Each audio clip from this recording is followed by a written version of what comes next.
हमारे बिहार के माननीय सुशासन बाबू या यूँ कहें तो बिहार के सीएम नीतीश कुमार जी सुशासन के क्षेत्र में बिहार को इतना अव्वल साबित करते हैं, जैसे कि मानिए कि बिहार नहीं, देश के अंदर जो अव्वल शिक्षा के क्षेत्र में स्टेट हैं उनकी बराबरी रखने का बात करते हैं।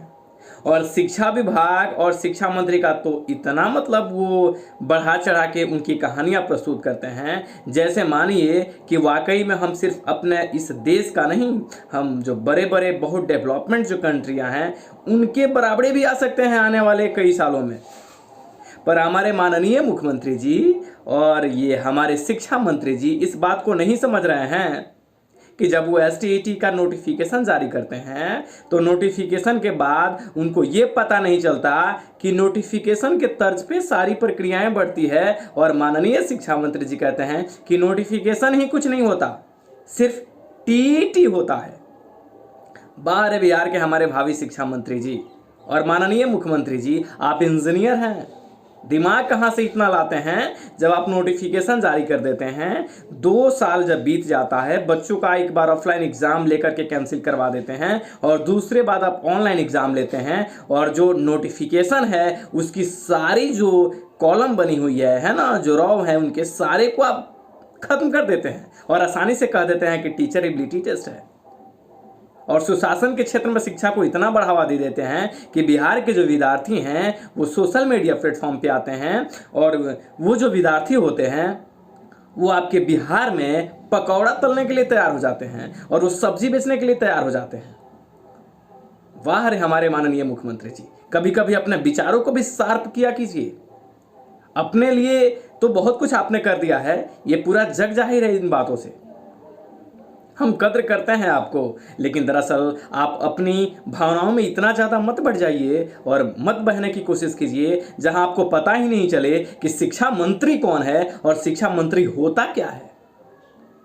माननीय मुख्यमंत्री जी, आपको विचार करनी चाहिए कि शिक्षा मंत्री कौन है और शिक्षा मंत्री पद क्या होता है।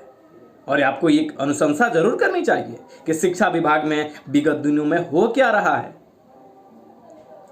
आप भूल जाते हैं, बहाली प्रक्रिया निकालते हैं आप और अव्वल राज्यों की तुलना करते हैं अब आप अपने बिहार से। घटिया राज बनाने में आप लोग तो बहुत आगे हैं और भाषणबाजी में, राजनीति में तो आप लोग क्या कहा जाए, राजनीति में तो आप लोग 0 और 1 को बराबर कर देते हैं, है ना। आपको फर्क ही नहीं पड़ेगा, है ना। आपके नज़रों में तो कोई ऊपर से 1 रैंक आए चाहे नीचे से रैंक आए, सब इक्वल है, क्योंकि जहां आपको लगता है कि merit equal to not merit.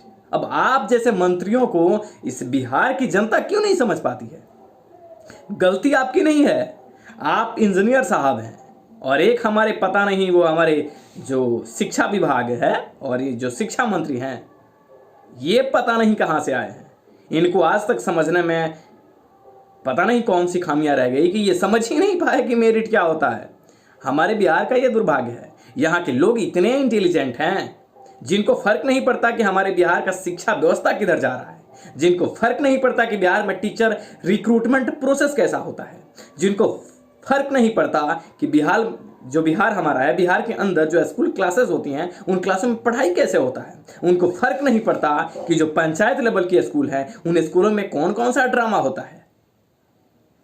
इतना ही नहीं है, हाँ आप गौर फरमाइएगा, जब आप मीडिया को देखिए, मीडिया के सामने जब कोई बात उठाता है, जब मीडिया उनकी बातों को सामने नहीं रखता है और जब कोई इंसान अपनी मुद्दा को सोशल मीडिया प्लेटफॉर्म पे लाता है तो चापलूस मीडिया कर्मी भी हैं, वो आकर के अनाप शनाप कई बातें रख देते हैं।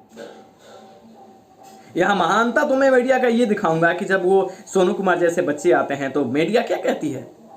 मीडिया कह रही है कि सोनू कुमार तो बहुत अच्छे स्कूल में पढ़ेगा, अच्छे अच्छे इंस्टीट्यूट, कोचिंग संस्था, बड़े बड़े बिजनेसमैन, पॉलिटिशियंस उसे लेने के लिए, गोद लेने के लिए तैयार हो गए और ले भी लिए। वाह वाह, क्या पत्रकारिता है। आपके पत्रकारिता को सलाम करनी चाहिए, नमन करना चाहिए आप लोगों को। बार बार आते हो न्यूज़पेपर में पब्लिश बार बार कर देते हो कि एसटीईटी एक टीचर एबिलिटी टेस्ट है। कभी अपना दिमाग शांत करके सोचना कि किस बुनियाद पे तुमने छाप दिया कि ये टीचर एबिलिटी टेस्ट था। कभी गौर करना कि सोनू कुमार का जो तुमने मामला उठा के रखा है, क्या तुमने सही मामला दिखाया। अरे कम से कम कुछ ना तो कुछ लोग तो ये काम करो, ढंग से काम किया करो। जो मुद्दा है, जो मुद्दा हमारे लोगों के बीच में दिखानी चाहिए, उस मुद्दा को तो कम से कम दिखाओ। कितना दिन ये जो बच्चे हैं जो लगातार प्रोटेस्ट कर रहे हैं, इनकी क्या गलती है कि ये कह रहे हैं कि यह STET जो एग्ज़ाम है इसके मार्क्स पे बहाली कर दो, और तुम चापलूसो मीडिया कर्मी और साथ में शिक्षा विभाग आके क्या कहेगा? अरे यहाँ तो खुद बच्चे लड़ रहे हैं मेरिट और नॉट मेरिट के बीच में। सचिवालय बच्चे जाते हैं ना, तो पता है शिक्षा विभाग के अंदर जो अधिकारी बैठे रहते हैं वो इतने चापलूस और घटिया किस्म के इंसान हैं जो कहते हैं अरे मेरिट नॉट मेरिट तो सामने बैठा है, लड़ा दो।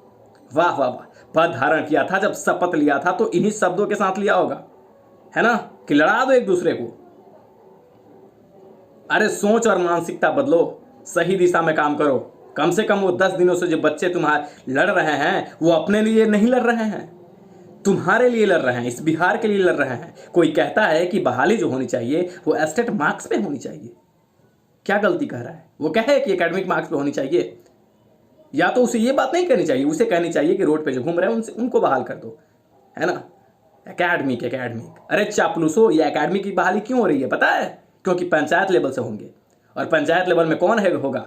राजनीतिक के चाटुकार, कम से कम जिनका साइन मुहर तो चाहिए ना। तो सलामत रहेगी हमारी पॉलिटिक्स और सलामत रहेगा हमारा बिहार। और जनता क्या है, जनता को अच्छा बुरा से मतलब नहीं है ना। एक फौज बना हुआ है जिस फौज के पीछे हम आगे पीछे करते रहेंगे। हमें कोई फर्क नहीं पड़ता कि हमारा देश किस डायरेक्शन में जा रहा है, हमारा स्टेट किस डायरेक्शन में जा रहा है। और माननीय शिक्षा मंत्री और हमारे माननीय मुख्यमंत्री, शर्म अगर होगी तो एक बात जरूर करना। कम से कम तुम्हें लगता है कि 10 दिन से ये बच्चे जो आंदोलन कर रहे हैं इनका मांग गलत है, तो कम से कम आके ये भी तो साबित कर दे कि इनका मांग गलत है। ये भी तो साबित कर सकते हो, तुम्हारा विभाग साबित कर सकता है ना। कह दो जो बच्चे एग्जाम दिए हैं उसी नंबर पे बहाली की बात करते हैं, उनकी गलती क्या है? कम से कम मानसिकता बदलो। बिहार में जो तुम्हारा दृष्टि बना हुआ है ना, इसको शार्प करो। कम से कम टीचर बहाली रिक्रूटमेंट प्रोसेस, बिहार के आने वाली भविष्य जो बच्चे हैं उनकी जो जीवनी है उनको इस तरीके से मत लिख दो कि ये वही काम करें। बस वोटिंग के लिए 18 वर्ष के लिए इन्हें तैयार कर दो, इन्हें साक्षर बना दो और तुम्हें बस वोटिंग कर दें। यही चाहते हो ना? कम से कम तुम्हारा मानसिकता भी यही है। लेकिन गुजारिश है तुमसे कि कम से कम इस तरीके का जो तरीका है उसे बदलो।